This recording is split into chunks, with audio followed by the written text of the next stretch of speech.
Hello guys, welcome back to this channel. In today's video, I'm going to show you how you can buy this cool lantern in Fish It game on the blog's Pirate Cove update. Okay, let's get into it guys. In this update, there will be a new shop, new limited shop, and then you can find the shop right here. Wait,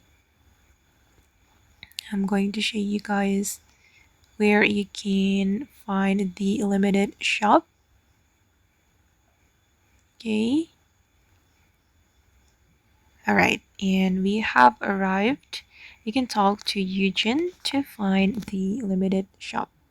And here you will be able to buy this cool lantern, but you need to buy it with the pirate tokens.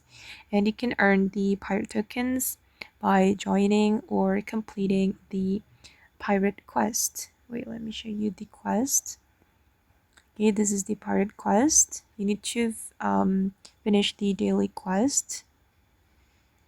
And okay guys, that's how you can find the school lantern in Fish It game on Roblox Pirate Cove update.